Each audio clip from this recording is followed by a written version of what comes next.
औज़ु बिल्लाहि मिनश शैतानिर रजीम बिस्मिल्लाहिर रहमानिर रहीम। या अय्युहल्लज़ीना आमनू ला ताकुलुर रिबा अज़आफ़न मुज़ाअफ़तन वत्तक़ुल्लाहा लअल्लकुम तुफ़्लिहून वत्तक़ुन नारल्लती उइद्दत लिल काफ़िरीन वअतीउल्लाहा वर रसूला लअल्लकुम तुरहमून वसारिग़ू इला मग़फ़िरतिम मिन रब्बिकुम व जन्नतिन अर्दुहस समावातु वल अर्दु उइद्दत लिल मुत्तक़ीन अल्लज़ीना युनफ़िक़ूना फ़िस सर्राइ वद्दर्राइ वल काज़िमीनल ग़ैज़ वल आफ़ीना अनिन नास वल्लाहु युहिब्बुल मुहसिनीन वल्लज़ीना इज़ा फ़अलू फ़ाहिशतन औ ज़लमू अन्फ़ुसहुम ज़करुल्लाह फ़स्तग़फ़रू लिज़ुनूबिहिम व मन यग़फ़िरुज़्ज़ुनूबा इल्लल्लाह वलम युसिर्रू अला मा फ़अलू वहुम यअलमून उलाइका जज़ाउहुम मग़फ़िरतुम मिन रब्बिहिम व जन्नातुन तजरी मिन तहतिहल अन्हारु ख़ालिदीन फ़ीहा व निअमा अज्रुल आमिलीन। सदक़ल्लाहुल अज़ीम। रब्बि इश्रह ली सदरी व यस्सिर ली अमरी वहलुल उक़दतम मिन लिसानी यफ़क़हू क़ौली। हज़रात गिरामी, इस सूरह आल इमरान की 6 आयत आपके सामने इस वक्त तिलावत की गई हैं, आयत नंबर 130 से 136 तक। इन आयात का इंतखाब जिस उन्वान के तहत किया गया है वो आपके सामने है कि मोहसिनीन की सिफ़ात। ये हमारा सिलसिला गुफ्तगू चल रहा है। गुज़िश्ता 2 महीने से हम मोहसिनीन के हवाले से बात कर रहे हैं। गुज़िश्ता बार हमने सूरह आल इमरान के हवाले से यहाँ इसमें बात की थी और सूरह लुक़मान के हवाले से मोहसिनीन की अहमियत के हवाले से भी बात इसमें की गई थी और आज भी हम इसी मौजू को लेके चल रहे हैं। ये बहुत तवील मौजू है। कुरान करीम बार बार मोहसिनीन का तज़किरा हमारे सामने करता है। मोहसिनीन का जो मफ़हूम हमारे सामने आता है उसको एक बार फिर अपने जहन में ताज़ा कर लीजिए कि मोहसिन का लफ्ज़ जो है ये हुस्न से है, यानी किसी चीज़ में खूबी पैदा करना। मोहसिन कौन है कि किसी भी काम को उसके इंतहाई कमाल और खूबी के साथ अंजाम देने वाला वो मोहसिन है। और इसके लिए जो बात कही गई कि मोहसिन वो है, यानी किसी भी चीज़ में खूबी जो है वो उसके तवाज़ुन से पैदा होती है। तवाज़ुन और तनासुब जब चीज़ों के अंदर आता है तो वही उसकी खूबसूरती बनती है। यानी खाने की बात आप कीजिए कि खाने के अंदर मिर्च मसाले और दीगर चीज़ें, यानी अगर सालन की बात की जाए, गोश्त के सालन की बात की जाए, तो गोश्त के सालन के अंदर अगर सिर्फ गोश्त ही ला के रख दिया जाए और दीगर चीज़ें उसमें शोरबा ना हो, कुछ भी ना हो, तो गोश्त सालन नहीं कहलाता, गोश्त था खाली वो। तनासुब के साथ सब चीज़ें मौजूद हों कि उसमें गोश्त भी है, उसमें शोरबा भी है, उसमें घी भी है, उसमें मसाले भी हैं, सब चीज़ें एक तनासुब के साथ डाली जाएँ तब जाके वो सालन बनेगा। ऐसे ही दीगर चीज़ों की बात है। तो खूबसूरती किसी भी चीज़ के अंदर जो पैदा होती है वो उसके हुस्न की जो बात है वो तवाज़ुन के अंदर है। तो ये हुस्न तवाज़ुन के साथ चीज़ों के अंदर आया करता है। तो तवाज़ुन का कायम कर देना ये चीज़ों में हुस्न पैदा करता है और यही एक मोहसिन का काम है कि वो तवाज़ुन पैदा करे अपने अंदर देखे कि किन चीज़ों की कमी है, जिन चीज़ों की कमी है उन चीज़ों को अपने अंदर पूरा करे तो वो खुद मोहसिन बनेगा। और बात सिर्फ यहीं तक नहीं रहेगी कि खुद अपने अंदर जिन चीज़ों की कमी है उसको वो पूरा करने की कोशिश कर रहा है, बल्कि एक मुतवाज़िन इंसान उसको कहा जाता है कि जो अपने साथ अपने माशरे के हक़ को भी अदा करता है। तो असल मानों में मोहसिन वो है कि जो खुद अपने आप को भी मोहसिन बनाए और अपने माशरे को भी मोहसिनीन का माशरा बनाने की जद्दोजहद में लग जाए, कि माशरे के अंदर वो देखे कि जो कमी पाई जाती है, जो ख़राबी और जो बिगाड़ आ रहा है, उसकी इस्लाह के अंदर अपनी कोशिशों को लगा दे। इस मेहनत के अंदर वो लग जाए कि दीगर अफराद के अंदर भी ये खूबी और हुस्न पैदा हो जाए। अपने कमाल के ऊपर इतराना ये कोई खूबी की बात नहीं है, ये एक मोहसिन का काम नहीं है। मोहसिन इंसान उस वक्त बनता है कि जब वो दूसरों के भी खैर के लिए, उनकी भलाई के लिए काम करता है। जो नबी करीम सल्लल्लाहु अलैहि वसल्लम ने फरमाया कि खैरुन नासी मन यनफउन नास, कि बेहतरीन इंसान वो है जो लोगों के लिए सबसे ज़्यादा फ़ायदेमंद है। तो ये एक मोहसिन का ही तस्करा किया जा रहा है। तो हज़रात, इस मोहसिन की बात यहाँ पे हम कर रहे हैं और कुरान करीम इसके लिए बार बार मुख्तलिफ जो इनामात का तस्करा करता है, जिसमें कम से कम जो बात है इन्नल्लाह ला युज़ीउ अजरल मोहसिनीन, के बेशक अल्लाह ताला मोहसिनीन के अजर को ज़ाया नहीं करता, उनका कारनामाए हयात रायगा नहीं जाता। जो काम भी वो अंजाम देते हैं कि दुनिया के मामलात के अंदर और दुनिया के सफ़ात के ऊपर अगर उनका नाम कहीं किसी आला और सुनहरी रोशनाई से ना भी लिखा जाए, लेकिन रब्ब रहीम और करीम के यहाँ जब उनका नामा अमाल खोला जाएगा किताब ज़िंदगी की, जब वहाँ पर जांच पड़ताल की जाएगी तो उनके सारे कारनामे वहाँ पर सुनहरी रोशनाई से फरिश्तों ने लिख रखे होंगे और कोई भी उनका अमल जो है वो रायगा नहीं जाएगा।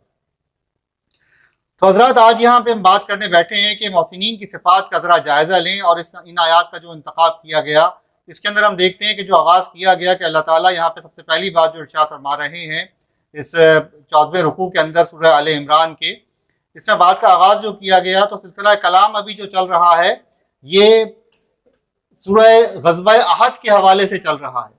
ग़ज़वा अहद के हवाले से ये सिलसिला कलाम हमारा चल रहा है और ग़ज़वा अहद के ऊपर अल्लाह ताला का तज़किरा आ रहा है। अल्लाह ताला ने ग़ज़वा अहद का तज़किरा किया और फिर तज़किरा करते हुए अब मुसलमानों ने ग़ज़वा अहद के अंदर जो कमज़ोरी दिखाई थी उस कमज़ोरी का अल्लाह ताला की तरफ से तजज़िया किया जा रहा है।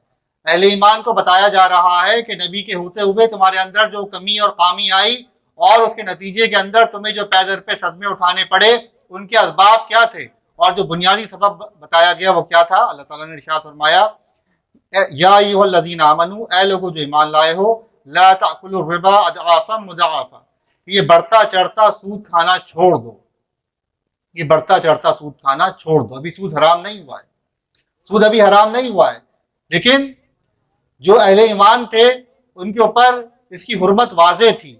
यहाँ अल्लाह ताला ने ये बात वाज़े तौर के ऊपर बयान फरमा दी कि अल्लाह ताला को ये सख्त नापसंदीदा चीज़ है अल्लाह ताला की नज़र में, और अहले ईमान को कुर्बानी के रास्ते पर आगे बढ़ने से जो चीज़ रोकती है वो क्या है? ये माल की मोहब्बत है, ये माल की मोहब्बत, ये माल की मोहब्बत, और दूसरी ये जाह की मोहब्बत, ये शोहरत की मोहब्बत, ये ताकत और इख्तियार की मोहब्बत, ये ताकत और इख्तियार की मोहब्बत।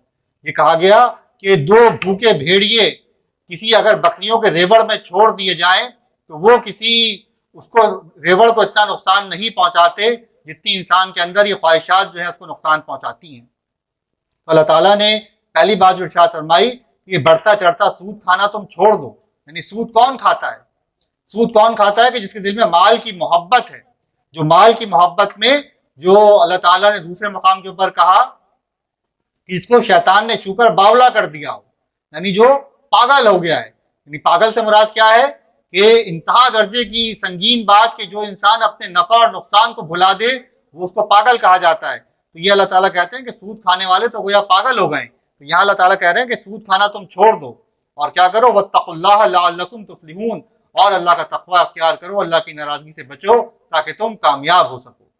तो पहली बात अल्लाह ताला जो बता रहे हैं कि अहले ईमान से जो भी कमज़ोरी का सुदूर हुआ करता है किसी भी दीनी मामले के अंदर, किसी दीनी फरीज़े की अदायगी के अंदर, और किसी भी जो जिम्मेदारी उनके ऊपर जो आयद की गई हो उसको अदा करने के अंदर अगर वो किसी कोताही के मुर्तकिब हुआ करते हैं तो अपने दिल को टटोल कर देखना चाहिए कि उसके अंदर माल की मोहब्बत मौजूद होगी।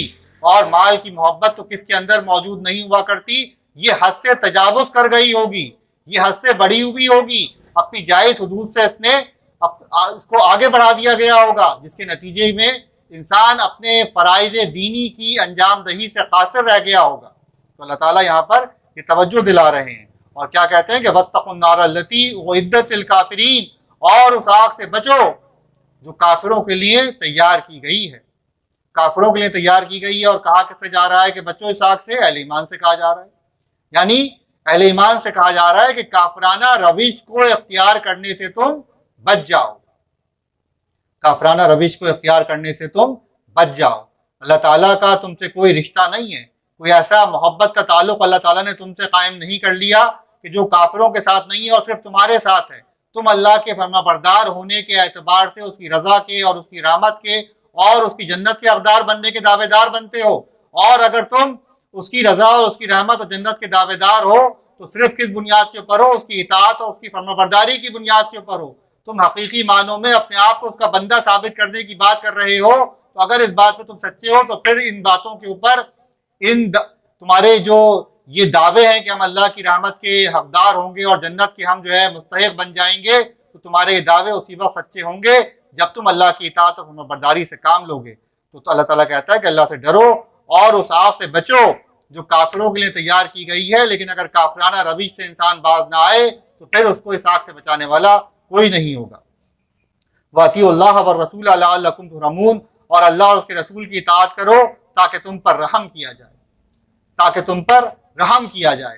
ये अल्लाह ताला हमारे लिए एक नुस्खा शिफा बता रहे हैं कि अपनी तमाम नाकामियों का, अपनी तमाम परेशानियों का जब हम इजाला करना चाहें तो इस नुस्खे से काम लें, इस नुस्खे शिफा को हम इख्तियार करें और देखें कि खराबी जो हमारे साथ हो रही है, जो मामलात हमें परेशान कर रहे हैं और जिन चीज़ों के अंदर हमारी बिगाड़ आया चला जा रहा है, उसमें हमारा अपना हाथ किस कदर है, क्या चीज़ें हैं कि जो हमें नाकाम किए जा रही हैं। तो अल्लाह ताला हमसे कहते हैं कि पहले तो देखो कि तुम अल्लाह की इताअत के रास्ते से हटकर कहाँ चले जा रहे हो, और अल्लाह ताला की रज़ा, अल्लाह ताला की इताअत और फरमाबरदारी, उसकी बंदगी का हक़ तुम कितना अदा कर रहे हो। और उसके साथ फिर बताया कि अल्लाह और उसके रसूल सल्लल्लाहु अलैहि वसल्लम की तुम इताअत करो। ये कामयाबी का रास्ता है, कामयाबी का रास्ता है कि जो हर शख्स कामयाब होना चाहता है, हर शख्स जो है वो कामयाब होना चाहता है। तो अल्लाह ताला कहते हैं कि अल्लाह उसके रसूल की इताअत करो ताकि तुम पर रहम किया जाए। वसारियू इला मग़फ़िरतिम मिन रब्बिकुम व जन्नतिन अर्दुहा अस्समावातु वल अर्द उइद्दतिल मुत्तक़ीन, दौड़ कर चलो उस राह पर जो तुम्हारे रब की बख्शिश और उस जन्नत की तरफ जाती है जिसकी वसअत ज़मीन और आसमानों जैसी है, और वो उन खुदा तर्स लोगों के लिए तैयार की गई है जो कि मुत्तक़ीन के लिए तैयार की गई है। यहाँ अल्लाह ताला किस अंदाज में हमें तरगीब दे रहे हैं, हमें आमादा कर रहे हैं। और ये जो बात आती है आजकल, एक बड़ा तस्करा हुआ करता है मोटिवेशनल स्पीकर्स का कि हर इंसान जो है वो किसी ना किसी एक ऐसे मुकर्रिर को सुन रहा होता है या कोशिश करता है उनको सुनने की कि जो उसके अंदर आज़म पैदा करें, जो उसके हौसलों को बढ़ावा दें, जो उसके अंदर एक ऐसा जज्बा पैदा कर दें कि जो दुनिया की मुश्किलात से और मुसीबतों से और परेशानियों से उसको लड़ने की ताकत मुहैया कर दे। तो ये मोटिवेशनल स्पीकर्स का आज ज़माना है। हम देखते हैं कि हर दूसरा बच्चा, हर दूसरा नौजवान, हर चौथा आदमी जो है एक मोटिवेशनल स्पीकर खुद बना हुआ है या किसी को वो सुन रहा है। और क्यों? कि बस दुनिया के जो मसाइल हैं, ये दुनिया की जो नाकामियां हैं, ये दुनिया की जो दौड़ है, जो संगीन से संगीनतर होती चली जाती है और हमारी सारी खुशियों को खाए चली जा रही है, तो इसके लिए इंसान इस दौड़ के अंदर कामयाब होना चाहता है और इन मोटिवेशनल स्पीकर्स के पीछे वो भाग रहा होता है।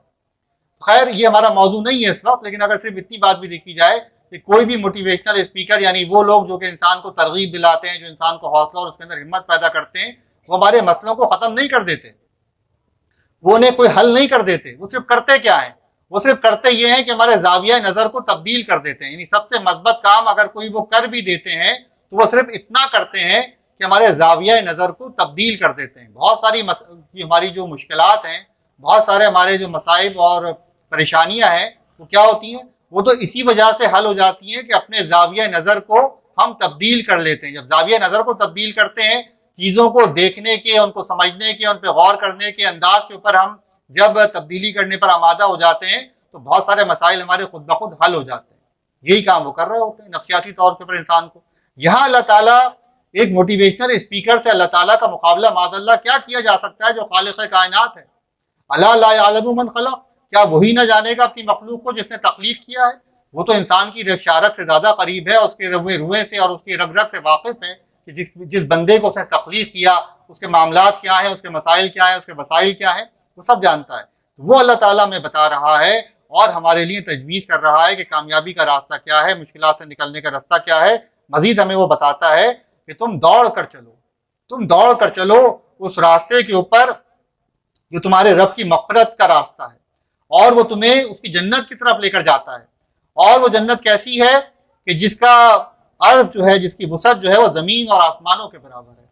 इतनी अजीम शान वो जन्नत है कि जिसकी वसअत ज़मीन और आसमान के बराबर है। ये अल्लाह ताला हमारे अंदर वो जज्बा पैदा कर रहे हैं। बात यह है कि कोई भी इंसान जिसका मतलूब जितना बड़ा हुआ करता है और जिसकी निगाह जितनी वसी हुआ करती है, वो उतना ही बड़ा अपने सामने नज़्बुल ऐन रखता है। तो ये जो बात आती है कि यज़दां बकमंदावर, हिम्मत मर्दाना, के हिम्मत मर्दाना, मर्दों की हिम्मत तो ये है कि वो दुनिया फतह करने की बजाय, मालो दौलत के ढेर इकट्ठे करने की बजाय और इन जिस्मों के खरीदार बनने की बजाय अपने रब की रजा और उसकी रहमत के ऊपर कमंड डालते हैं, उसकी जन्नतों का सौदा वो कर रहे होते हैं। असल जवा हिम्मत तो वो है कि जो इस मैदान में कदम रखें और इसको पता करने की कोशिश करें कि रब की रहमत और उसकी जन्नत को हम हासिल कर जाएं। ये असल करने की बात है। तो अल्लाह ताला हमसे कहते हैं कि तुम दुनिया के अंदर तेजगामी दिखाते हो, कि तुम दुनिया में तेजगामी दिखाते हो। सब्क़त के मैदान जो तुमने अपने तय कर रखे हैं वो क्या तय कर रखे हैं कि भाई फला ने ये कर लिया तो मैं भी ये करूं, फला ने वो काम किया मैं उससे बढ़कर करूं, फला के यहाँ ये है तो मेरे पास उससे बेहतर हो। ये दुनिया के अंदर मेरा और आपका मुकाबला और हमारी मुसाबकत चल रही है। हम एक दूसरे को देख कर आगे बढ़ने की कोशिश कर रहे हैं। मैं इस मुकाम पर पहुंच गया तो आप मुझसे आगे निकलने की कोशिश करें, आप किसी मुकाम पर पहुंच गए तो आपको देखकर मैं आपसे आगे निकलने की कोशिश करूं। हम यही कर रहे होते हैं, यही अपनी औलाद को हम सिखाते हैं। कोई फला को देखो उसने क्या कर लिया और तुम क्या कर रहे हो, वो देखो वो क्या करता है और तुम क्या नहीं करते। हम यही एक दूसरे को सबक दे रहे होते हैं, यही हम सीख रहे होते हैं, यही हम सबको सिखा रहे होते हैं। ये सब चीजें हमारे सामने एक दूसरे के हवाले से आती रहती हैं। हमने अपनी सबकत के मैदान यही तय किए हुए हैं। अपने इर्द गिर्द हमारी निगाह जो इंतहाई महदूद है, अपनी गली की हद तक, अपने मोहल्ले की हद तक, अपने साथियों की हद तक, हमने यही अपने तय किए हुए हैं। अल्लाह ताला कहता है अपनी निगाह को तुम वसी करो, अपनी निगाह को तुम वसी करो। सारी दुनिया किसी ने हासिल कर ली और अपनी रब की रहमत से महरूम रह गया तो क्या उसने हासिल किया? सिकंदर दुनिया का सबसे बड़ा फातेह था, उससे बड़ा फातेह आज तक कोई ना हुआ। तो जब दुनिया से गया तो कहते हैं कि उसके हाथ खाली थे। उसने कहा कफन से मेरे हाथ बाहर निकाल के रख देना। क्यों? क्या बात थी, क्या चीज थी कि दुनिया से जा रहा है तो खाली हाथ जा रहा है? कहा गया कि आधी दुनिया से ज्यादा उसने फतह कर ली, लेकिन खाली हाथ दुनिया से गया। जिस जमीन को उससे फतह किया वो उसके किस काम आई, और जो माल उसने जमा किया वो उसके किस काम आ सका? अल्लाह ताला हमारे सामने सबकत का जो मैदान रखते हैं कि तुम्हें सबकत तो करनी है। तुम अगर दुनिया को अपना दुनिया के पीछे पड़ोगे, इन हकीर चीजों के पीछे पड़ोगे, तो यहीं के वो कह रह जाओगे, दुनिया के तुम कुत्ते बन के रह जाओगे। दुनिया तुम्हें अपने अंदर ऐसा घेर लेगी, अपने अंदर ऐसा मुनमिक कर लेगी कि तुम इससे आगे निकल ना सकोगे। और अगर तुम अपने रब की रजा और रहमत की बात करोगे तो फिर तुम्हारे लिए दुनिया का मामला भी बेहतरी का है। रब्बना आतिना फिद दुनिया हसना व फिल आखिरति हसना व क़िना अज़ाबन नार, कि जो अपने रब से दुआ करते हैं कि दुनिया भी बेहतर अता कर और आखिरत के अंदर भी हमें हसना अता फरमा। यह अहले ईमान की दुआ है। तो इंसान को कोशिश तो करनी है। इंसान की फितरत के अंदर मुसाबिकत का जज्बा भी रखा गया है। ये रश्क और हसद की जो बात है, ये गुस्से और नफ़रत की जो बात है, ये मोहब्बत के जज्बात जो पैदा किए गए, जज्बात तो सारे बरहक हैं। ये सारे जज्बात अपनी जगह पर बरहक हैं। जब खालिक ने पैदा किए हैं तो कोई किसी मकसद के तहत पैदा किए गए हैं। इनमें से कोई जज्बा भी जो है वो बेकार का जज्बा नहीं है। बात सिर्फ ये है कि इसका कंट्रोल हमारे हाथ में होना चाहिए। हम इन जज्बात के ग़ुलाम ना हो, बल्कि हमारी हुकूमत इन जज्बात के ऊपर हो। जहाँ जिस जज्बे का काम हमें लेना है उससे हम वहाँ पर काम लें। तो अल्लाह ताला हमें ये बता रहे हैं कि तुम्हें रश्क तो आएगा, तुम मुसाबिकत तो करोगे, लेकिन मुसाबिकत तुम किस में करो? फस्तबिकुल खैरात, कि तुम नेकियों में एक दूसरे के साथ आगे बढ़ने की जद्दोजहद करो। तुम्हारा मुकाबला इस चीज़ के अंदर होना चाहिए। सहाबा कराम रिज़वानुल्लाह अलैहिम अजमईन के अंदर नबी करीम सल्लल्लाहु अलैहि वसल्लम ने क्या ज़ौक़ पैदा किया था। आप ये देखिए कि ग़ज़वा अहज़ाब के मौके के ऊपर क्या मामला सामने आता है कि अबू बकर सिद्दीक़ रज़ी अल्लाह ताला, जब कहा गया कि माल लेकर आओ, तमाम सहाबा निकले और लेकर आए जो ला सकते थे। अबू बकर सिद्दीक़ रज़ी अल्लाह ताला अन्हु सिद्दीक़ अकबर हैं, अपनी शान के मुताबिक जो कुछ था सब कुछ लेकर आ गए। सिद्दीक़ के वास्ते है खुदा का रसूल, बस सब कुछ लेकर आ गए। उमर फ़ारूक घर का आधा सामान लेकर आते हैं। और देखिए क्या सच्चाई का आलम है कि मुसाबिकत का जज्बा दिल के अंदर है, बेलौस हैं, मुखलिस हैं, कोई मनफी जज्बात नहीं है, लेकिन फस्तबिकुल खैरात, नेकियों में आगे बढ़ने का जज्बा दिल में सोचते हुए आ रहे हैं, आज तो अबू बकर से आगे निकल जाऊंगा, आज तो अबू बकर से आगे निकल जाऊंगा। और जब आते हैं तो देखते हैं कि अबू बकर तो सारा सामान लेकर आ गए। रसूलुल्लाह पूछते हैं, अबू बकर घर वालों के लिए कुछ छोड़ कर आए हो?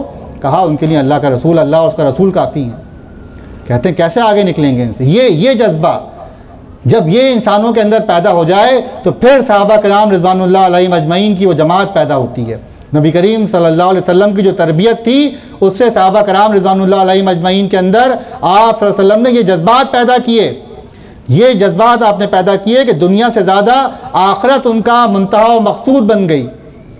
दुनिया की फ़िक्र नहीं है, लेकिन क्या है, आखिरत की ज़्यादा फ़िक्र है। तो ये जज्बात जो तुम्हारे मौजूद हैं, इनका रुख फेरो, इनका रुख तुम अल्लाह की तरफ कर दो, अपने खालिक की तरफ कर दो। दुनिया से ज़्यादा इनका रुख तुम आखिरत की तरफ कर दो। और क्या करो, दौड़ कर चलो उस राह के ऊपर जो तुम्हारे रब की मग़फ़िरत और उसकी बख्शिश की तरफ जाती है और उस जन्नत की तरफ जाती है। अच्छा, रब की रहमत और मग़फ़िरत की जब बात की गई तो रब की रहमत और मग़फ़िरत जो है ये क्या है, एक ऐसी चीज़ है कि बस ठीक है, अल्लाह की रज़ा के लिए मैं काम कर रहा हूँ, उसकी मग़फ़िरत के लिए हम कोशिश कर रहे हैं, तो बस कोशिश किए चले जा रहे हैं, इस कोशिश किए चले जा रहे हैं। अब दुनिया के अंदर बच्चे को किसी क्लास में दाखिल किया जाता है तो क्या बात होती है, भाई 1 साल का अरसा है, इस 1 साल के अरसे के अंदर जो पढ़ाया जाएगा उसका फिर इम्तहान लिया जाएगा और इम्तहान लेकर फिर क्या होगा, इम्तहान में जो कामयाब होगा उसे अगली क्लास के अंदर जो है तरक्की दे दी जाएगी। अब क्या है कि एक टारगेट है कि 1 साल का अरसा है, इसमें मेहनत करनी है और 1 साल के बाद इम्तहान लिया जाएगा, 1 साल के बाद हम फिर आगे निकल जाएंगे। मुख्तलिफ जो है मुलाजमत के दौरान कोर्सेज़ कराए जाते हैं, तो कोर्सेज़ की बात भी क्या होती है, भाई कोर्स कराया गया, इन कोर्सेज़ के अख्ताम पर फिर क्या होता है, इम्तहान लिया जाता है, डिपार्टमेंटल प्रमोशन के इम्तहान होते हैं, इम्तहानात में जो कामयाबी हासिल करता है उसको फिर तरक्की मिल जाती है। अगर मेहनत कराई जाती रहे, पढ़ना ही असल मकसद है ना, पढ़ना ही मकसद है, पढ़ते रहें भाई, सही है, कोई इम्तहान इस तरीके से ना लिया जाए, किसी एजाज़ की बात ना आए, किसी कामयाबी और नाकामी का कोई पता ना चले, जो ट्रेनिंग दी जाए और प्रमोशन की बात कुछ ना की जाए, तो फिर कौन ये सब मेहनत और खकेड़ अख्तियार करेगा? कौन जो है इसके अंदर अपनी जान खपाने के ऊपर आमादा होगा कि भाई जो मेहनत कर रहा है उसको भी कुछ नहीं मिल रहा, जो मेहनत नहीं कर रहा उसको भी कुछ नहीं मिल रहा। तो नतीजा क्या है, कोई ना कोई फ़ायदा इंसान के सामने होता है जिसकी खातिर वो मेहनत करता है, जिसकी खातिर वो मेहनत करता है। वालिदैन भी औलाद के लिए मेहनत करते हैं। क्यों मेहनत करते हैं? अल्लाह ने मोहब्बत डाल दी फितरी तौर के ऊपर, ये तो सच्ची बात है कि मुस्तकबिल देखता किसके बस की बात है। कौन जानता है कि औलाद जब जवान होगी और हम बूढ़े होंगे तो होना नसीब भी होगा कि नहीं होगा, औलाद पहले मर जाए, हम ही पहले मर जाए, किसको पता है क्या है ये। तो लेकिन बात बहरहाल क्या है, ख्याल तो आता है कि भाई आज इस औलाद की खातिर जो मुशक्क़त और मेहनत बर्दाश्त कर रहे हैं, कल यही औलाद बुढ़ापे का सहारा बनेगी, यही हमारे काम आएगी। क्या है? लालच, ये इंसान की फितरत के अंदर है। अल्लाह ताला ने भी इंसान के सामने क्या रखा कि रब की मग़फ़िरत की जो बात की जा रही है, असलन तो बात यही है कि उस रब रहीम और मेहरबान ने जो कुछ दे दिया, जो कुछ उसने अता कर दिया, एक एक चीज़ का अगर मामला देखा जाए, एक नाखून से लेकर सर के बालों तक और जिस्म के पूरे एक एक छोटे से छोटे उज़्व की आप बात कर लीजिए, सब अल्लाह का एहसान है। वो अगर ना देता या अगर छीन ले तो क्या इंसान का जोर है, क्या इंसान का जोर है। मामूली सी चीज़, बड़े से बड़े उसकी बात कर लीजिए, किसी भी चीज़ में नुक्स आ जाए, खुदा न खास्ता इंसान को जो तकलीफ बर्दाश्त करनी पड़ती है, उसका मामला क्या हुआ करता है। जब तकलीफ आती है और कोई नेमत छिन जाती है, फिर इंसान को मालूम हुआ करता है। तो ये जो कुछ अल्लाह ने दे दिया, उसी का एहसान इतना है कि इंसान कई जिंदगियां अगर अल्लाह ताला इंसान को अता करे, उसका हक वो अदा नहीं कर सकता। लेकिन अल्लाह इंसान के सामने फिर वो बात रखता है कि तुम अगर मेरी इताअत के रास्ते के ऊपर चलोगे, अपनी मर्जी को मार कर मेरी मर्जी को तुम पूरा करोगे, तो क्या मिलेगा बदले में तुम्हें? तुम्हारे लिए क्या होगी? मेरी मग़फ़िरत की अलामत, मेरी जन्नत तुम्हारे लिए तैयार होगी, वहाँ तुम्हारा इस्तक़बाल किया जाएगा।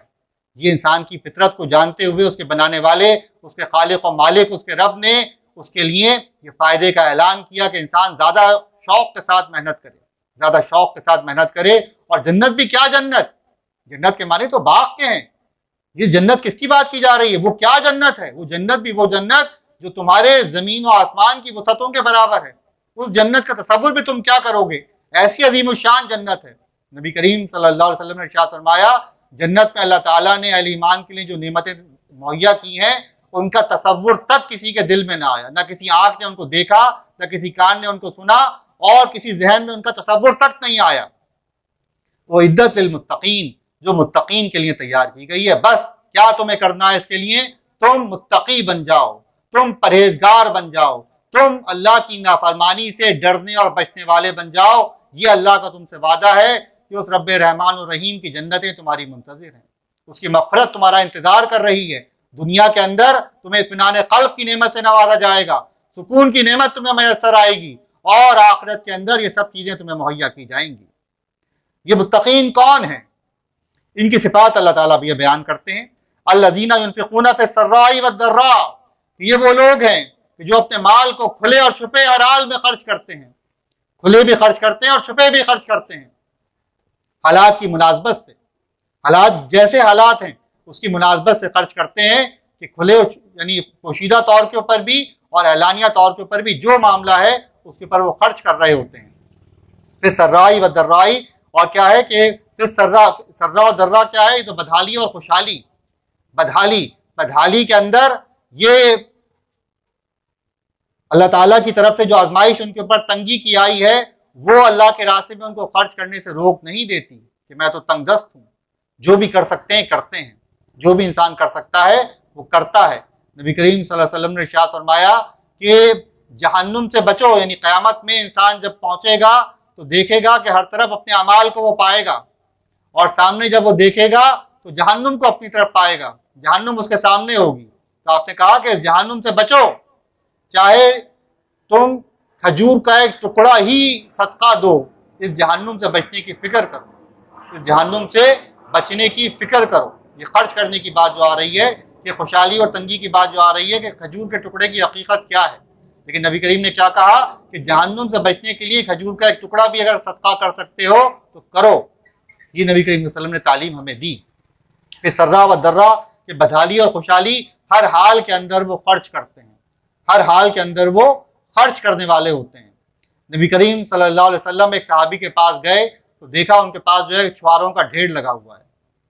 आपने कहा कि ये क्या है? उन्होंने कहा कि या रसूलल्लाह, अपने लिए ज़ख़ीरा किया है कि मेरे काम आए। तो आपने कहा कि क्या तुम्हें खौफ नहीं है कि तुम्हें इस ज़ख़ीरे की जो है तपिश पहुँचे जहन्नुम की आग की सूरत में? तो उन्होंने सारा वो सदका कर दिया, सारा जो था वो सदका कर दिया। ये नबी करीम सल्लल्लाहु अलैहि वसल्लम की तालीमात हैं। यानी जमा करना हराम नहीं है, जमा करना कोई नाजायज़ नहीं है, लेकिन असहाबे नबी का जो तर्ज अमल था, खुद नबी करीम सल्लल्लाहु अलैहि वसल्लम का जो मामला था कि जमा करने का मामला था ही नहीं, कि जो आ रहा है वो अल्लाह के रास्ते में खर्च किया जा रहा है। ये माशरे की एक ज़रूरत की बात भी थी कि माशरा उस वक्त जिस कैफियत से दो चार था, वहाँ ये मामलात नहीं थे कि लोग जमा करके रखें और ज़ख़ीरा नोज़ी करें। लेकिन असल चीज़ जो है वो क्या है कि परेशानी का आलम है, तो फिर इंसान ज़्यादा अपने आप को मुस्तहिक़ समझता है कि मैं कुछ ना कुछ पसंदाज करूँ। लेकिन नबी करीम कहते हैं कि खर्च कर दो, इसको भी खर्च करो लोगों के ऊपर। तो खुले और छुपे और तंगी और खुशहाली हर हालत के अंदर वो खर्च करते हैं। तंगी के अंदर उन्हें परेशानी खर्च करने से नहीं रोकती, और खुशहाली के अंदर उनके ऊपर शैतान का वो गलबा नहीं होता कि जो उन्हें अल्लाह से गाफिल कर दे। हर हाल के अंदर वो खर्च करने वाले होते हैं। ये अहले ईमान की बुनियादी खुसूसियत है, ये अहले ईमान की बुनियादी खुसूसियत है। यानी निफाक की जो बात की जाती है कि इंसान में निफाक किस वक्त आता है, नफ़का भी जो है वो नफ़क भी जो है वो क्या है, वो खर्च होना। तो ये निफाक उसी वक्त आता है कि जब इंसान अल्लाह के रास्ते में खर्च करना छोड़ देता है। जब इंसान अल्लाह के रास्ते में खर्च करना छोड़ देता है, यानी इन्फाक फी सबीलिल्लाह वो छोड़ देता है अल्लाह के रास्ते में, तो फिर क्या होता है, वो निफाक का शिकार हो जाता है, निफाक का वो मरीज बन जाता है। तो पहली बात बताई गई मुत्तकीन की सिफात के तौर के ऊपर कि जिनके लिए अल्लाह ताला की मग़फ़िरत, उसकी जन्नत तैयार की गई है, वो क्या है कि वो खुशहाली और बदहाली हर हालत में अपने रब की रज़ा की खातिर खर्च करने वाले होते हैं। और दूसरी बात जो बताई गई वो क्या कहा गया, वल काज़िमीन अल गैज़, और वो गुस्से को पी जाने वाले होते हैं, गुस्से को पी जाते हैं। काज़िमीन अल गैज़, गुस्से को पी जाते हैं। वल आफ़ीन अनिन नास, और दूसरों के कसूर जो है वो माफ़ कर देते हैं, दूसरों के कसूर जो है वो माफ़ कर देते हैं। एक बुजुर्ग का किस्सा आता है इस हवाले से कि उनकी जो कनीज़ थी, उनके पास कोई खाने का सामान लेकर आई और उनके ऊपर वो उससे गिर गया। ऐसी बात है कि किसी इंसान के ऊपर अगर कोई खाने की चीज़ जो है, सालन है, कोई और ऐसी चीज़ है, वो गिर जाए तो गुस्सा तो फितरी तौर के ऊपर आता है कि भाई ये क्या बदतमीजी है, क्या बदतहजीबी है कि चीज़ संभल नहीं रही और गिरा दी मेरे ऊपर ही। लेकिन जो बात थी कि जो माशरत थी और जो अंदाज था कि ग़ुलामों की और कनीज़ों की तरबियत भी क्या थी, उसने फ़ौरन कुरान की यही आयत पढ़ दी, वल काज़िमीन अल गैज़, ये गुस्से को पी जाते हैं, गुस्से को पी जाते हैं। तो गुस्सा आया लेकिन खामोश हो गए, और फिर उसने पढ़ा वल आफीन अनिन नास, और लोगों को माफ कर देते हैं। उन्होंने कहा जा मैंने तुझे माफ किया, मैंने तुझे माफ कर दिया, वल आफीन अनिन नास। और फिर क्या उसने आगे पढ़ा वल्लाहु युहिब्बुल मोहसिनीन, और अल्लाह एहसान करने वालों को अजीज रखता है, उनसे मोहब्बत रखता है। उन्होंने कहा जा मैंने तुझको आज़ाद कर दिया।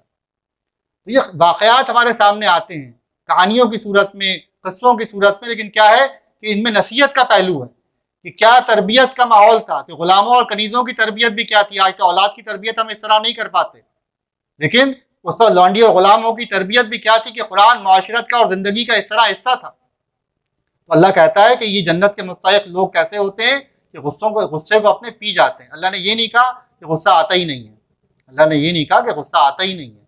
नबी करीम सल्लल्लाहु अलैहि वसल्लम जो थे रहमतुल लिल आलमीन हैं, अल्लाह ताला ने खुद आपको रहमतुल लिल आलमीन कहा, लेकिन आप सल्लल्लाहु अलैहि वसल्लम का एक लक़ब क्या है? नबी मलाहिम, जंगों वाला नबी। जंग में क्या करने जाता है इंसान? क्या इंसान मोहब्बत से खातिर लड़ रहा होता है? मोहब्बत से लड़ रहा होता है। जिसकी गर्दन मार रहा है, जिसको कत्ल करने के दर पे है, क्या उससे मोहब्बत का इजहार किया जा रहा होता है? ये तावीलें कर ली जाए, बहुत कुछ कर लिया जाए, लेकिन है क्या? ये तो शदीद गुस्से और नफरत की बात है। शदीद गुस्से का मामला है कि जो इंसान जंग के ऊपर आमादा हुआ है उसका मामला क्या है। तो ये बात तो अगरचे वही आएगी कि असल में तो मोहब्बत अल्लाह की थी, कि जिस अल्लाह की खातिर मैदान के अंदर निकलना पड़ा, कि जो अल्लाह के दुश्मन है, जो अल्लाह के बागी हैं, जिन्होंने दुनिया के अंदर फितना और फसाद बर्पा कर दिया है, तो इस फितने और फसाद को ख़त्म करने के लिए निकले हैं। तो बात फिर वही क्या आ गई, हर जज्बे का अपना एक मुकाम है, अपना एक मुकाम है। तो बात जो आती है काज़मीन अल गैज़, ये कहाँ की बात आया करती है? नबी करीम सल्लल्लाहु अलैहि वसल्लम की भी जो बात आती है वो क्या? अपनी ज़ात की खातिर आपने कभी इंतकाम न लिया, अपनी ज़ात की खातिर आपने कभी इंतकाम न लिया। लेकिन अल्लाह की हुदूद में से अगर कोई हद पामाल की जाती तो आप वसल्लम ने कभी उसको माफ़ नहीं किया, उसको आपने छोड़ा नहीं इस तरीके से। जब अल्लाह की हुदूद को पामाल किया जा रहा है, अल्लाह की बगावत अगर की जा रही है, तो फिर वहाँ पे कोई मामला जो है रहम का मामला इस तरह नहीं आता। अल्लाह ताला खुद कुरान के अंदर जो बात कहता है, सूरह नूर के अंदर जो जिना की सज़ा के हवाले से रजम करने की बात जो आता है कि अल्लाह की हदों में तुम्हें कोई चीज़ जो है वो इन हदों से जो है तुम्हें बाज रहने के ऊपर आमादा ना करे, कोई रहम का मामला या कोई और ख्याल जो है तुम्हें इन हदों से बाज रहने के ऊपर आमादा ना करे। तो ये गुस्सा ना करने की जो बात आती है, ये अपनी अमूमी ज़िंदगी के अंदर आती है। बात क्या है, हमारी शोहरत क्या है कि भाई गुस्सा इनकी नाक पे धरा रहता है, गुस्सा इनकी नाक पे धरा रहता है। रमजान आता है तो क्या होता है, गुस्से का एक मौसम बहार आ जाता है। भाई साहब का मूड बड़ा ख़राब है कि रोज़ा रखा हुआ है, रोज़ा रखने का नतीजा क्या है? सड़कों के ऊपर झगड़े बढ़ जाते हैं, घरों में लड़ाइयाँ बढ़ जाती हैं। क्यों भाई? रोज़ा रख के तो गुस्सा बहुत ज़्यादा आता है, रोज़ा रख के और ज़्यादा गुस्सा आता है। जिस अल्लाह के खातिर रोज़ा रख रहे हैं, वो कुरान के अंदर कहता है कि अहले ईमान जो कि जन्नत के हकदार बनते हैं, जो मेरी रज़ा के तलबगार होते हैं, वो कैसे होते हैं? वल काज़िमीन अल गैज़, गुस्से को अपने पी जाते हैं।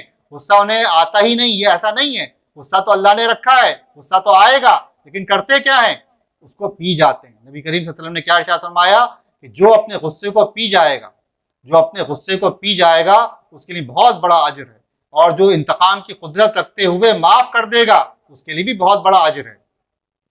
ये क्या है कि काज़मीन अल गैज़ के गुस्से को अपने वो पी जाते हैं। तो ये अमूमी ज़िंदगी की बात हमसे की जा रही है कि अमूमी ज़िंदगी के अंदर, घर के मामलात के अंदर, सड़कों पे हम निकल गए, मोहल्ले के अंदर हम कहीं मौजूद हैं, ज़रा सी बातों के ऊपर हम देखते हैं कि जो है क्या हो रहा है, लड़ाई झगड़ा हो रहा है, तल्ख कलामी हो रही है, और तल्ख कलामी बढ़कर जो है वो हाथापाई के अंदर तब्दील हो जाती है, और इसी के अंदर फिर बड़े बड़े बाज़ औक़ात खुदा न खास्ता सानेहात भी रूनुमा हो जाते हैं। बात क्या है? मामूली से गुस्से से बात जो है वो शुरू हुई, किसी ने एक बात की, किसी ने उसका जवाब दिया, बात से बात बढ़ती चली गई। तो क्या है?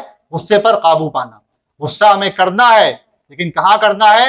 जहाँ अल्लाह के बागी होंगे, जहाँ अल्लाह के दुश्मन होंगे, उनके खिलाफ गुस्सा हमें करना है। लेकिन ये गुस्सा भी कैसा होगा? ये गुस्सा भी हमारे काबू का गुस्सा होगा। इसका मामला भी ये नहीं होगा कि गुस्से के हाथों ऐसे मगलूब हो गए कि हमें कुछ अपना होश ना रहा, हमें अपना होश ना रहा। ये बहादुर शाह जफर ने क्या कहा?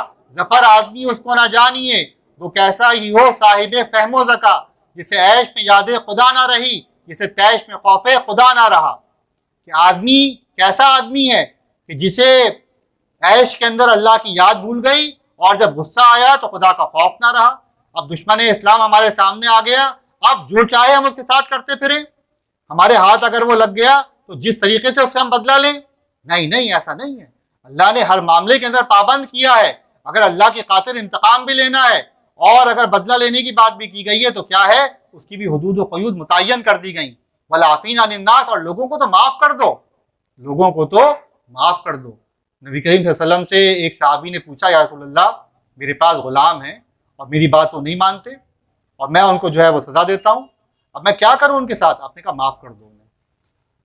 उन्होंने कहा एक दफ़ा माफ़ कर दिया, फिर दोबारा गलती की, आपने कहा फिर माफ़ कर दो। यहाँ देखो पूछते रहे, कह रहे कितनी बार माफ़ करूँ? आपने कहा 70 बार माफ़ कर दो, 70 बार उनको माफ़ कर दो। ये 70 बार क्या है, हम सुनते हैं बार बार, ये कसरत का इस्तारा है, यानी माफ़ करते रहो, माफ़ करते रहो। क्या तुम अल्लाह से नहीं चाहते कि अल्लाह तुम्हारी खताओं को माफ़ करे? तो जिन पे तुम्हें कुदरत हासिल है, जिनको अल्लाह ने तुम्हारे कब्जे में दिया है, तुम्हारे अख्तियार में दिया है, उनके कसूरों पर तुम क्यों फ़िरौन बन के बैठे हो? तुम क्यों जल्लाद बन के बैठे हो? तुम क्यों दरोगा बन गए कि तुम्हारी आमद पर सांसें घुट जाएं, तुम्हारी आमद पर घरों में सन्नाटा छा जाए, तुम्हारे जाने का लोग इंतजार करें? ये क्या, कैसा मुआशरा है, ये क्या माहौल है? अपने आप को समझते हैं कि बड़े अल्लाह वाले हैं, अपने आप को हम ये समझें कि हमसे बड़ा खौफ खुदा किसी के दिल में नहीं है, और हम अपने घर वालों की, अपने उन अजीज़ों की कि जिनका हमारे ऊपर इन्हिसार है, हम उनकी खुशियों के ऐसे पहरेदार बन जाएं कि जो जायज़ उनका हक बनता है वो देने पर आमादा हम ना हो। ये तो बड़ी ही महरूमी की बात है, ये अल्लाह की इताअत की नहीं, उसकी बगावत की बात है। वलाफीन अनिन नास, के माफ़ करते रहो। नबी करीम तो गुलामों के बारे में कहते हैं कि उन्हें माफ़ करते रहो, उन्हें माफ़ करते रहो। कहते हैं या रसूलल्लाह मैं हिसाब कैसे दूंगा? और उन्होंने अपने सारे गुलामों को आज़ाद कर दिया, सारे गुलामों को उन्होंने आज़ाद कर दिया कि अगर ये नाफरमानी करेगा और मैंने सज़ा दे दी और अल्लाह ने मुझसे पूछ लिया तो फिर मैं क्या जवाब दूंगा? ये तक़वा की इंतहा है, ये कोई फतवा नहीं था नबी करीम का कि क्या है, लेकिन आप जो तालीम दे रहे थे उसके तहत उनके ज़मीर ने यह गवारा ना किया कि मामूली सा भी कोई शुबा मेरे दिल के अंदर रह जाए और मैं अल्लाह के सामने इस हालत में हाजिर हूँ। और अल्लाह ताला क्या कहता है, वल्लाहु युहिब्बुल मोहसिनीन, अल्लाह ताला एहसान करने वालों को अपना दोस्त रखता है, एहसान करने वालों को अल्लाह ताला अपना दोस्त रखता है, उनसे मोहब्बत रखता है, ऐसे लोगों को अल्लाह ताला पसंद करता है। ये अल्लाह ताला मोहसिनीन की सिफात बयान कर रहे हैं कि इन मोहसिनीन का इस्लामी माशरा नमूना होना चाहिए, इस्लामी माशरे का हर फर्द इन खुसूसियात का हामिल होना चाहिए। मजीद आगे भी बयान की जा रही हैं, क्या कहा, वल्लज़ीना इज़ा फ़अलू फ़ाहिशतन, और जब कोई फहश काम उनसे सरजद हो जाता है, या फिर वही गुस्से की तरीके से बात है कि नाफरमानी की बात या गुस्से की बात ये नहीं कि होती नहीं है उनसे, बल्कि क्या है, अगर हो जाता है फ़अलू फ़ाहिशा, कोई फहश काम उनसे सरजद हो जाता है, यानी खुली हुई कोई ऐसी अल्लाह की नाफरमानी या गलत काम हो जाता है, और ज़लमू अनफुसहुम, या वो किसी गुनाह का इर्तिकाब करके अपने ऊपर जुल्म कर बैठते हैं, गुनाह का इर्तिकाब करके अपने ऊपर जुल्म कर बैठते हैं, ज़करुल्लाह फस्तग़फ़रू लिज़ुनूबिहिम, तो मान अल्लाह उन्हें याद आ जाता है। गुनाह पर इसरार करना ये शैतान की सुन्नत है। मोहम्मद मुस्तफ़ा सल्लल्लाहु अलैहि वसल्लम और इंसान को अल्लाह ताला ने क्या तरीक़ा सिखाया, मोहम्मद सल्लल्लाहु अलैहि वसल्लम ने क्या नमूना हमारे सामने पेश किया, गुनाहों पे इसरार नहीं करते, वलम युसिर्रू अला मा फ़अलू, कि उस गुनाह के ऊपर वो इसरार नहीं करते जो उनसे हो जाता है, बल्कि क्या करते हैं, आदम अलैहिस्सलाम से गलती हो गई तो क्या कहा, फ़ौरन तौबा की, फ़ौरन तौबा की। ये अंबिया की सुन्नत है, अहले ईमान का तर्ज अमल है। फस्तग़फ़िरुल्लाह लिज़ुनूबिहिम, कि अल्लाह से अपने गुनाहों की माफ़ी चाहते हैं। वमन यग़फ़िरुज़्ज़ुनूबा इल्लल्लाह, और अल्लाह के सिवा उनकी खताओं को माफ़ करने वाला है और कौन? कौन है जो उनकी खताओं को माफ़ कर सके? तो अपने रब के सामने झुक जाते हैं, जाकर सरेंडर कर देते हैं, बागी नहीं बनते। खाती तो हैं, खता तो हो गई, लेकिन अब बगावत की रविश के ऊपर आमिल नहीं है शैतान की तरीके से कि ठीक है बस हो गई खता, अब इसी खता को निभाते चले जाना है। ये उनकी अकड़ नहीं हुआ करती, आजिज़ी का पैकर हुआ करते हैं। गलती इंसान से हो जाती है, इसमें कोई बात नहीं है, लेकिन गलती का होना उसको इसरार ना करने का सबब नहीं बनता उसके ऊपर, बल्कि तौबा करते हैं, रुजू कर लेते हैं अपनी गलती से। वलम युसिर्रू, और कभी इसरार नहीं करते, वलम युसिर्रू अला मा फ़अलू, और अपनी गलती के ऊपर जानबूझकर इसरार नहीं करते। वहुम यालमून, और वो जानते हैं, और वो इसको जानते हैं। उलाइका जज़ाओहुम मग़फ़िरतुम मिन रब्बिहिम व जन्नातुन तजरी मिन तहतिहल अनहारु ख़ालिदीन फ़ीहा व निअमा अज्रुल आमिलीन। ऐसे ही लोगों की जजा है, उनका बदला है उनके रब के पास कि वो उनको माफ़ कर देगा। उनके रब की तरफ से उनको मग़फ़िरत का परवाना दे दिया जाएगा और उनको ऐसी जन्नतों में दाखिल किया जाएगा जिनके नीचे नहरें बहती होंगी और वहाँ वो हमेशा रहेंगे। कैसा अच्छा बदला है नेक अमाल करने वालों के लिए। तो हज़रात गिरामी, ये अल्लाह ताला ने हमारे सामने जो आयात रखी, इसमें आगाज़ जो किया गया वो तक़वा के हवाले से किया गया। अल्लाह ताला हमारे सामने जो तरतीब पेश करता है वो क्या है कि पहले इस्लाम का दर्जा है कि इंसान अपने आप को पेश कर दे, अल्लाह के आगे सरेंडर करे और दिल से कायल हो जाए अल्लाह ताला की बात का, अल्लाह ताला के अहकामात का। ये ईमान का मरहला। और फिर उसके बाद फिर जो है ईमान का जो मामला है वो क्या है, ईमान जब इंसान के अंदर पुख्ता होता है तो ये पुख्तगी इंसान को तकवा के ऊपर लेकर जाती है। तकवा का मामला उसके अंदर आ जाता है कि अब वो अपने रब की नाराज़ी से बचने की कोशिश करता है, अपने रब की रहमत को अपने ऊपर बरकरार रखने की वो जद्दोजहद करता है। ये तकवा का मामला है। और फिर तकवा से आगे का जो मरहला है वो क्या है, वो एहसान का मामला है। वो एहसान का जो है, एहसान की मंजिल के ऊपर इंसान पहुंचता है कि अब रब को राज़ी करने से ज़्यादा अब रब को खुश करने की वो जद्दोजहद में लग जाता है कि रब कम से कम दर्जा क्या है कि रब मुझसे राज़ी हो जाए, यानी नाराज़ ना रहे। और एहसान का मामला क्या है कि रब को खुश करने की जद्दोजहद करना।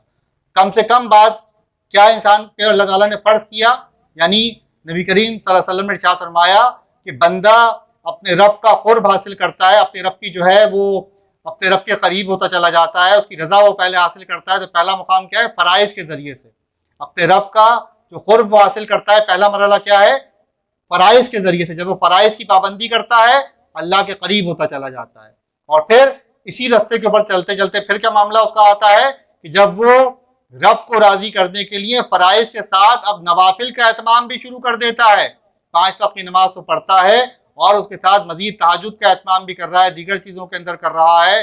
ज़कात अगर फ़र्ज़ उसके ऊपर आयद है तो और सदक़े का एहतमाम भी कर रहा है और दीगर चीज़ों को इख्तियार करता है। तो अल्लाह ताला क्या कहते हैं कि वो अपने रब का खुद फिर नवाफिल के ज़रिए से हासिल करता है। उसका रब नवाफिल के ज़रिए से उसको अपने और करीब कर लेता है। यानी ये तरतीब बताई जा रही है कि सबसे पहला मरहला ईमान का क्या है कि वो इंसान फ़राइज़ के ऊपर आमिल हो जाए और फ़राइज़ के साथ फिर क्या है, अगला मरहला जो आएगा वो क्या है, नवाफिल का एहतमाम करने वाला बन जाए। ये अपने रब की और ज़्यादा खुशनुदी हासिल करने की जद्दोजहद इंसान करने लग जाए। तो ये मोहसिनीन के रुतबे को पाने की इंसान की कोशिश है। ये मोहसिनीन के रुतबे को पाने की इंसान की कोशिश है। तो हज़रात गिरामी, ये वो चीज़ है जो हमारे सामने आती है कि इंसान अपने ईमान का जायज़ा ले और ईमान को रखने का पैमाना क्या है कि रब की रज़ा हासिल करने के लिए फ़राइज़ की किस दर्जे में पाबंदी की जा रही है और रब की रज़ा क्या हमारी रज़ा बन गई, रब का मकसूद क्या हमारा मकसूद बन गया, रब जो चाहता है क्या हम वही करना चाहते हैं। इसके लिए क्या होगा कि हम मोहसिनीन के मुकाम को हासिल करने की जद्दोजहद और कोशिश के अंदर लग जाएँ। हमारे यहाँ जो अफरात व तफरीत पाई जाती है, हम बार बार इसी के ऊपर बात करते हैं और इसी चीज़ की तरफ हम मुतवज्जे करते हैं कि हमारे माशरे के अंदर अमूमी तौर के ऊपर जो रुझान पाया जाता है कि एक नेकियों की फ़हरिस्त बना ली गई। भाई नेकियों की फ़हरिस्त का आगाज़ कहाँ से होता है, एक अच्छे मुसलमान की अलामत क्या है, उसकी दाढ़ी होती है। अच्छा, फिर क्या अलामत है, टोपी सर पर होती है। अच्छा, तीसरी अलामत क्या है, कुर्ता पजामा पहनता है और पजामा जो है वो क्या होता है, टखनों से ऊँचा होता है। ये एक मुसलमान ज़ाहिरी तौर पर सामने आ गया। अच्छा, फिर और मज़ीद क्या होता है, मज़ीद कुछ और बातें, दुआएं उसके ज़बान के ऊपर रहती हैं, अस्सलाम वालेकुम, माशा अल्लाह, अल्हम्दुलिल्लाह, सुभान अल्लाह, इस तरीके के अल्फाज वो दोहराता रहता है। अच्छा भाई, ये हो गया। और क्या हो गया, कुछ और वो हो गया तो भाई 5 वक्त मस्जिद के अंदर पाया जाता है। और क्या हो गया, चंद और चीज़ें हमने जो है उसके अंदर निकाल कर हम लेकर आ गए। ये सब चीज़ें अपनी जगह पर हैं, इनका कोई इनकार नहीं कर सकता। नबी करीम सल्लल्लाहु अलैहि वसल्लम की ये सुन्नतें हैं, आपकी दायमी सुन्नतें हैं। इस हवाले से हमारी रहनुमाई के लिए नबी करीम ने सारे काम किए। ये सब चीज़ें अपनी जगह मौजूद हैं। लेकिन अगर बात की जाए कि नबी करीम सल्लल्लाहु अलैहि वसल्लम का ये भी जो मनाया जा रहा है कि रबीउल अव्वल के हवाले से नबी करीम सल्लल्लाहु अलैहि वसल्लम की आमद का जो है जश्न मनाया जा रहा है, बड़ी खुशी की बात है बिल्कुल कि नबी करीम की आमद दुनिया में अल्लाह ताला की रहमत का एक बहुत बड़ा जो है मौका और बहुत बड़ा एक ऐलान है कि आपका वजूद रहमतुल्लिल आलमीन बना के अल्लाह ताला ने भेजा। लेकिन अल्लाह ताला ने आपको किस मकसद के लिए भेजा, क्या काम आपने आके किया। नबी करीम सल्लल्लाहु अलैहि वसल्लम को जो तालीम ये दी गई, ये सब कुछ बताया गया कि रब की रज़ा की बात जो है किसके अंदर की गई कि भाई माल खुले और छुपे खर्च करना, गुस्से को पी जाना और इसी के साथ जो बताया गया कि लोगों को माफ़ कर देना, ये सारी बातें बताई गई और तौबा इस्तग़फ़ार करते चले जाना। ये सारी चीज़ें जो थी ये तो नबी करीम सल्लल्लाहु अलैहि वसल्लम नबी बनने से पहले भी कर रहे थे। माल खर्च करने की अगर बात थी तो क्या नबी करीम सल्लल्लाहु अलैहि वसल्लम माल खर्च नहीं किया करते थे पहले? नबी करीम सल्लल्लाहु अलैहि वसल्लम माज़अल्लाह क्या लोगों से गलत बयानी किया करते थे? लोगों के ऊपर आप माज़अल्लाह क्या आपके साथ लोगों का रवैया क्या था? आपकी जो बात थी आपके ऊपर तो आपको सादिक और अमीन कहा जाता था, लोग तो आपके ऊपर वाला और शिफ्ता आपकी नबुव्वत से पहले से थे। इनमें से कौन सी चीज़ ऐसी है कि जिसके बारे में हम ये कहें कि नबी बनने से पहले आप सल्लल्लाहु अलैहि वसल्लम इन कामों को अंजाम नहीं दिया करते थे? इसी हद तक ये कह सकते हैं कि अल्लाह का तसव्वुर आपके सामने उतना शायद वाज़ेह ना हो, लेकिन बहरहाल बात ये थी कि आप जिस दर्जे में बुराइयों से बचने वाले और नेकियों का जो भी तसव्वुर था उसका एहतमाम करने वाले थे, तकरीबन सब चीज़ें मौजूद थी। कुछ चीज़ें यकीनन ईमान के बाद जो नबुव्वत आपको अता की गई तो और वाज़ेह के सामने आई, लेकिन अमूमी एतबार से अगर हम ये देखें तो इनमें कौन सी चीज़ों का ऐसा फ़र्क था कि जो नबी करीम सल्लल्लाहु अलैहि वसल्लम माजी में नहीं कर रहे थे और नबी बनने के बाद आप करने लगे? इनमें से कौन सा काम ऐसा था? इनमें से बज़ाहिर तो ऐसा कोई भी काम नहीं है कि जो आप वसल्लम के मिशन का उन्वान करार पाए। आपका मिशन तो बहरहाल ये नहीं था, आपकी सिफात यही थी, आपकी तालीम यही थी, लेकिन आपका मिशन तो ये नहीं था। ये चीज़ें तो वो हैं कि जो मिशन की तैयारी के लिए बड़ी ज़रूरी हैं, कि मिशन पे काम करने के लिए ये असलहा लिए बगैर अगर इस जंग में उतर पड़े तो नाकाम हो जाओगे। तो नबी करीम सल्लल्लाहु अलैहि वसल्लम के पास तो ये असलहा मौजूद था, इसको और अल्लाह ने बेहतर कर दिया, लेकिन जो असल मैदान आपके लिए अल्लाह ने चुना वो तो इकामत दीन का जो मैदान था वो क्या मैदान था? अल्लाह के दीन को गालिब करना, कुफ्र को मगलूब करना और अल्लाह ताला के दीन को लोगों के सामने करके दुनिया के तख्त के ऊपर उसको गालिब करके दिखा देना। ये असल मिशन था जो आपको अता किया गया कि इजहार दीन हक का वल्लज़ी अरसला रसूलहू बिल हुदा व दीनिल हक़्क़ि लियुज़हिरहू अला दीनि कुल्लिहि वलाउ करिहल मुश्रिकून वलाउ करिहल काफिरून। ये आपका असल मिशन था। इस मिशन को अंजाम देने में ये सारी सिफात हमारी मुआविन है। आज मिशन को तो भुला दिया। वल्लज़ी अरसला रसूलहू बिल हुदा व दीनिल हक़्क़ि लियुज़हिरहू अला दीनि कुल्लिहि वलाउ करिहल मुश्रिकून। ये गुस्से को पी जाने से मुश्रिकों को क्या तकलीफ है? ये खर्च करने से मुश्रिकों को क्या तकलीफ है? काफिरों के ऊपर क्या क़यामत टूटेगी खर्च करने से? माफ करने से उनको क्या हमारे परेशानी लाहक हो जाएगी? असल परेशानी तो नबी का मिशन है कि कुफ्र को मगलूब किया जाए, बातिल का सर कुचला जाए। ये नबी का असल मिशन है। वो मिशन कहाँ है? उसकी बात कहाँ है? और जो बात करने वाले हैं वो इन सिफात से खाली हैं, इन सिफात से खाली हैं। ना खाली बात काम आएगी, ना खाली ये सिफात पैदा कर लेना काम आएगा। ये दोनों का एक मजमुआ है। ये पूरा जिसको हम पैकेज डील कहा जाता है कि अल्फाज राइज हो गए इसी तरह समझ में आते हैं, पूरा एक पैकेज है। ये सिफात पैदा करो और इस मिशन में लग जाओ तो अल्लाह की मदद तुम्हारी जो है मुंतज़िर है, अल्लाह की जन्नतें तुम्हारा इंतज़ार कर रही हैं। और मिशन की बात करते रहो, इन सिफात से आरी रहो, माफ़ करने का जज्बा ना हो, गुस्सा नाक के ऊपर धरा रहे, माल की मोहब्बत दिल में ऐसी बसी हुई हो कि वक्त निकालने पर आमादा नहीं कि मेरा तो कैरियर मुतासर हो जाएगा, मेरा ये नुकसान हो जाएगा, मेरा ये हो जाएगा। इसके लिए हम आमादा ना हो। और गलती मानना, मैं तो गलती कर ही नहीं सकता, जबान से कोई नहीं कहता, लेकिन अपनी गलती की तावीलों पर तावीलें करते चले जाना, इसका मफहूम और क्या हुआ करता है? अपने आप को कोई भी अक्ल कुल जबान से नहीं कहता, लेकिन अमलन हम में से हर कोई अक्ल कुल है। किसी की गलती, मेरी गलती आप बताइए तो मैं तावील करूंगा पहले, नहीं भाई ये हुआ होगा, ऐसा हो सकता है, या इस वजह से मैंने ऐसा किया होगा। मानने पर हम आमादा बहुत मुश्किल से हुआ करते हैं। तो नबी करीम सल्लल्लाहु अलैहि वसल्लम का मिशन हमारे सामने नहीं है, आपकी तालीमात हमारे सामने नहीं है। हर एक ने जो है टुकड़े बकरे कर दिए। कुल्लु हिज़्बिन बिमा फरीह, कुल्लु हिज़्बिन बिमा लदयहिम फरीहून, कि हर गुरोह जो है जिसके हाथ में जो चीज़ है उसके ऊपर वो खुश है। जो इनफरादी सिफात अल्लाह ताला ने और नबी करीम ने हमें तालीम दी कि इससे गलबा दीन के सिपाहियों के अंदर वो सिफात पैदा होंगी कि इस जिहाद को करने में वो कामयाब होंगे।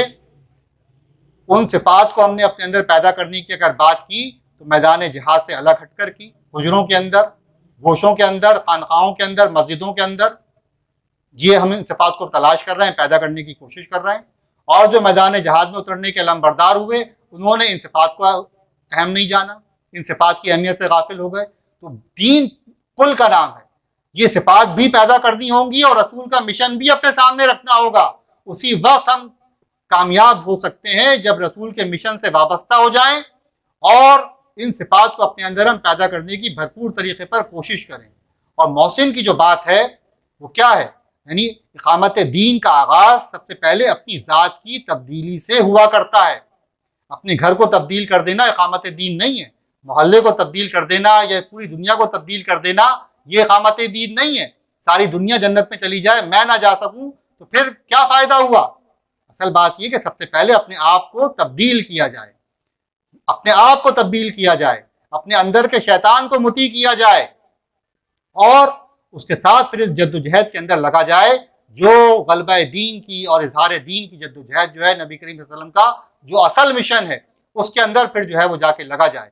तो सबसे पहला काम तो हमारे अंदर यही है कि अपने जहन को वाज़े करें, नबी करीम सल्लल्लाहु अलैहि वसल्लम के असल मिशन को इस कुरान की रोशनी में समझने की कोशिश करें। सिर्फ जो है नबी करीम के सरापे के, आपके फ़ज़ाइल के और आपके हुलिये के जो है कसीदे और गुण गाते रहना, यकीनन इन सबका अपना एक मुकाम है। आशिक को महबूब की हर अदा से मोहब्बत है, उसका लिबास, उसका हुलिया, उसका अंदाज, उसकी गुफ्तार, हर चीज़ उसके लिए हुआ करती है। लेकिन सबसे बढ़कर जो चीज़ उसके लिए अहम हुआ करती है वो क्या है? महबूब का हुक्म, महबूब ने कहा क्या है, महबूब चाहता क्या है, ये सबसे अहम हुआ करता है। महबूब के चेहरे को देखकर जो है वो जिंदा रहने की बातें करता है और उस चेहरे से नजर हटने के नतीजे में मौत की बात करता है, लेकिन महबूब के हुक्म को नजरअंदाज कर दे, महबूब की ख्वाहिश को जो है ठुकरा दे, उसकी जो बात है उसको नजरअंदाज कर दे, तो ये कैसा आशिक है? ये तो वही मुनाफिक है, ये तो वही मुनाफिकत की बात है। तो हज़रात गिरामी, यही मुनाफिकत आज हमारे माशरे के अंदर, हमारे अंदर जो है वो आम हो चुकी है। हमें अपने अंदर सबसे पहले जो है मोहसिनीन की सिफात को पैदा करना होगा। जब तक इन सिफात को हम पैदा नहीं करेंगे उस वक्त तक हम कामिल मोमिन नहीं हो सकते। ईमान का जो तकाजा है हमारे सामने वो क्या आता है? कुरान हमसे क्या कहता है कि तुम के अफतुमिनूना बिबादिल किताबी व तकफुरूना बिबाद। सूरह बकरा में अल्लाह ताला ने फरमाया कि तुम किताब के एक हिस्से पर ईमान लाते हो और एक हिस्से का इनकार कर देते हो। बात बातें तुम्हें बड़ी अच्छी लगती हैं, उनके ऊपर तुम बड़े दौड़े दौड़े जाते हो। जब बकरा ईद का मौका आता है तो कुर्बानी के जानवर खरीदने की एक दौड़ लग जाती है, इस्तिताअत हो या ना हो, हर कोई फिक्र के अंदर हुआ करता है कि आला से आला एक आलीशान कुर्बानी उसकी पेश हो जाए। लेकिन फजर में उठने का मामला कितने लोगों का हुआ करता है कि नफ्स की कुर्बानी देने का कितने लोगों के अंदर जज्बा हुआ करता है, अपने अजीज़ों के ऊपर खर्च करने का और अपनी राय की कुर्बानी देने का, अपने गुस्से को पी जाने का, ये कुर्बानी देने का जज्बा हमारे अंदर पैदा हो गया। जानवर को तो बड़े शौक से कुर्बान किया, अफतुमिनूना बिबादिल किताबी व तकफुरूना बिबाद। अपनी ख्वाहिश को, अपने हुक्म को नजरअंदाज होता देखकर हमारे गुस्से का क्या आलम होता है और रब्बुल आलमीन के अहकामात हमारी आंखों के सामने ठुकराए जाते हैं, नजरअंदाज किए जाते हैं, उनकी तहकीर की जाती है, उससे हमारा तर्ज अमल क्या होता है? नबी करीम सल्लल्लाहु अलैहि वसल्लम की तौहीन के हम जो है बड़े चरागपा हुआ करते हैं, हम बड़े इसके ऊपर मुजाहिरे किया करते हैं, हम बड़े इसके ऊपर जो है जुलूस निकालते हैं, बड़ी इसके ऊपर जो है मलामतें किया करते हैं, लेकिन खुद हमारे हाथों जो नबी करीम के फरमान नजरअंदाज होते हैं, आपकी तालीमात को पते पुश डाला जाता है, उनको रद्द किया जाता है, उसके ऊपर कभी हमने सोचा भी है कि आपकी तालीम क्या थी और आज हम क्या कर रहे हैं? क्या हमारा माशरा है, क्या हमारी ज़ाती ज़िंदगी है, क्या माशरती ज़िंदगी है? ये सारी चीज़ें क्या हैं? ये वही तवाज़ुन का आज क्या है, हुस्न ज़िंदगी से क्यों निकल गया कि तवाज़ुन ख़त्म हो गया। तवाज़ुन हमने ख़त्म कर दिया कि जो चीज़ जिस मकदार में दरकार थी वो आज मौजूद नहीं है। हर शोबे में हमें क्या नज़र आ रहा है? इंतहा पसंदी नज़र आ रही है कि किसी ने एक चीज़ को पकड़ा तो उसी के अंदर आगे निकल गया। जो इश्क़ रसूल के दावेदार हुए तो इश्क़ रसूल के अंदर इताअत रसूल को फरामोश करके आशिक बनकर उन्होंने सिर्फ अपने आप को जो है वो नातों की हद तक, चिरागा की हद तक और रसूमात की हद तक रख दिया। और इसी तरीके से जो मुजाहिदीन थे उन्होंने अपने साथ क्या किया? तो ये तवाज़ुन का खो जाना ये माशरे की सबसे बड़ी खराबी और बिगाड़ की अलामत है। आज मोहसिनीन की माशरे को ज़रूरत है और सबसे बड़ी बात जो है वो क्या है कि मुझे ज़रूरत है कि मैं मोहसिन बनूँ, मैं मोहसिन बनूँ। मेरी रातों की नींदें, मेरे दिल का चैन, ये सारे कहाँ गायब हो गए? इसीलिए गायब हो गए कि ज़िंदगी में तवाज़ुन मेरी नहीं है। तवाज़ुन लेकर आऊँगा तो ये खोया हुआ चैन, सुकून और इत्मीनान ये भी इंशाअल्लाह ताला साथ आएगा और इसको जब अल्लाह की रज़ा की खातिर करूँगा तो फिर अल्लाह की रहमतें भी मेरे साथ होंगी, उसकी मग़फ़िरतें भी होंगी और जिन जन्नतों का वादा हमसे किया गया है इंशाअल्लाह ताला वो भी हमारी मुंतज़िर होंगी। अल्लाह ताला से दुआ है कि हमने जो कुछ कहा और सुना उसके बेहतरीन पहलू के ऊपर हम सबको अमल करने की तौफ़ीक़ अता फ़रमाए। व आख़िरु दअवाना अनिल हम्दुलिल्लाहि रब्बिल आलमीन।